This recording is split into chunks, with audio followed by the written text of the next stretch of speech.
Келесі 107-ші есепті шығарайық. А есебі. Бізде бұнда косинустың алдына 2 тұр. Сондықтан бұл минус тубырасты 3-ті 2-ге бөліп жібереміз. Яғни косинус x бөлінген 3 минус пи бөлінген 6 тең болады минус тубырасты 3 бөлінген 2. Енді косинустың алдында еш нәрсе жоқ. Бұл жақшаның ішіндегі өрнекті таба беруге болады. X-ті, яғни бұл жақшаның ішіндегі өрнекті жазып аламыз. X бөлінген 3 минус пи бөлінген 6 тең болады. Формула бойынша плюс-минус арк косинус минус тубырастында 3 бөлінген 2 плюс 2 пиенға. X бөлінген 3 минус пи бөлінген 6 тең болады. Арк косинус минус тубырасты 3 бөлінген 2-де бұл 5 пи бөлінген 6-ға тең. Алдында таңбаны ұмытпаймыз. Плюс-минус 5 пи бөлінген 6 плюс 2 пиен. Пи бөлінген 6-ны оң жаққа қарай шығарамыз. Сонда x бөлінген 3 тең болады. Плюс-минус 5 пи бөлінген 6. Пи бөлінген 6-ны оңға қарай шығарайық. Сонда плюс пи бөлінген 6 плюс 2 пиен болады. Енді бізде плюс-минус таңбасы беріп тұрғаннан кейін бұл 2 таңбаны жеке-жеке қарастырамыз. Яғни бізде жақшаның ішінде x бөлінген 3 тең болады. Бірінші плюсымен алып көрейік. Плюс 5 пи бөлінген 6 плюс пи бөлінген 6 плюс 2 пиен болады. Және екінші теңдеуіміз бізде енді минус таңбасымен аламыз. Бұл минус 5 пи бөлінген 6 плюс пи бөлінген 6 плюс 2 пиен болады. Келесі x бөлінген 3 тең болады. Енді бұл жерде ортақ бөлім 6-дан келіп қосып жіберетін болсақ, 5π плюс π бұл 6π, яғни 6π бөлінген 6 болады. 6 мен 6 қысқарып кетеді де, π қалады. Яғни жазайық 6π бөлінген 6 плюс 2π.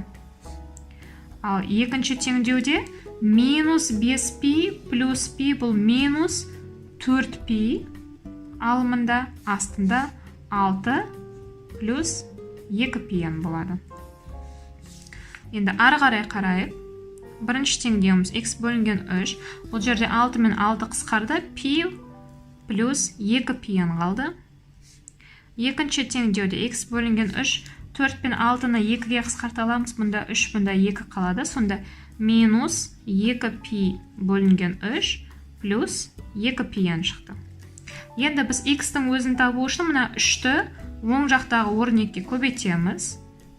Сонда x тең болады 3π плюс 6 пиен. Бұл жерде де x тең болады. 3-ті оң жаққа көбейткенде 3-ті алымына көбейтіледі. Бұл 6π болады. 6π-ді 3-ке бөліп жібергенде 2π-дің өзі қалады. Сонда минус таңбасы бар. Алдында минус 2π плюс 6 пиен. Енді бұл өрнектерді ықшамдап жіберуге болады бізде. Негізі теңдеуіміз шығып тұр. Бұл жерде 3π-ді жақшаның сыртына шығар жіберетін болса, 1 плюс 2n қалады. Және мына жерде де 2π-ді жақшаның сыртына шығар жіберуге болады. Сонда екеуінің орнын ауыстырып жіберейік. Мысалға 6πn минус 2π етін болсақ, 2π-ді шығар жіберсек, мына жерде 3 қалады. n қалады, яғни плюс 3n, мына жерде минус 1 қалады. Минус 1. Келесі ә есебін шығарайық. Бұл жерде мына жай тұрған бір санды бірден оң жаққа қарай шығарып жібереміз. Онда бізде қалады минус 2-ден 3 синус x бөлінген 2 плюс π бөлінген 3. Бірді оңға қарай шығарғанда плюс біріміздің таңбасы минус 1 болып ауысып шығады. Енді екі жақты минустан арылу үшін минус 1-ге көбейтіп жібереміз. Сонда 2-ден 3 синус x бөлінген 2 плюс π бөлінген 3 тең болады плюс 1-ге. Енді 2-ден 3-тен арылайық. Ол үшін 1-ді 2-ден 3-ке бөл жібереміз. Біз білеміз бөлгенде екінші бөлшектің орны ауысып кетеді, яғни x плюс 2 пи бөлінген 3. 1-ді 2-ден 3-ке бөлгенде ол тең болады 3-тен 2-ге. Осыдан енді бізде синусты таба аламыз. Ол үшін жақшаның ішіндегі санды жазайық. X плюс 2 пи бөлінген 3 ол тең болады. Формула бойынша минус 1-дің n дәрежесі көбейтілген арк синус 3-тен 2 плюс пи-ға. Енді арк синус 3-тен 2-де мәні жоқ, сондықтан арк синус 3-тен 2 деп жаза береміз. Біз пи бөлінген 3-ті оң жаққа қарай шығарып жіберейік. Сонда бізде қалады x бөлінген 2 тең болады. Пи бөлінген 3-ті оңға шыққанда таңба ауысады, яғни минус пи бөлінген 3 плюс минус 1-дің n дәрежесі көбейтілген арк синус 3-тен 2 плюс пи-н болады. Енді x-тің өзін табу үшін 2-ні оң жақтағы өрнектің барлығына көбейту керек. Сонда x тең болады. 2-ні көбейткенде бұл алымына көбейтіледі. Минус 2 пи бөлінген 3 плюс 2 көбейтілген минус 1-дің n дәрежесі көбейту арк синус 3-тен 2 плюс 2 көбейту пи-н 2 пи-н шығады. Келесі b есебі.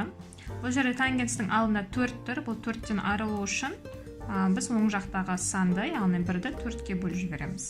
Сонда бізде тангенс 2x минус пи бөлінген 4 тең болады 1-ді 4-ке бөлеміз. Сонда 4-тен 1 болады. Енді тангенсті таба беруге болады. x минус пи бөлінген 4 тең болады. Формула бойынша арк тангенс 4-тен 1 плюс пи-н. Арктангенс 4-тен 1-де мәні жоқ, сондықтан осылай қалдыра береміз. Бұдан енді 2x-ті тауып, минус пи бөлінген 4-ті оң жаққа қарай шығарамыз. Сонда минус пи бөлінген 4 оңға қарай шыққанда таңба ауысады, плюс пи бөлінген 4 болады, плюс арктангенс 4-тен 1 плюс пи-н.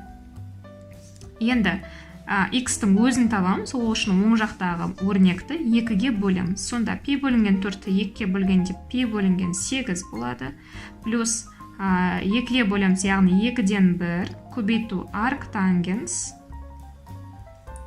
4-тен 1 плюс пи-н бөлінген 2-ге. Келесі v есебіміз. Бұл жерде оң жақта ешқандай котангенстан бөлек мәндер берілмеген. Котангенстің алдында сандар жоқ, өзі дайын тұр. Сондықтан 1-ден котангенстің өзін табуға кірісеміз. Яғни жақшаның ішіндегі мәндерді жазып аламыз. Ол пи бөлінген 3 минус 4-тен 1 x тең болады. Формула бойынша арк котангенс 5 бөлінген 12 плюс пи-н.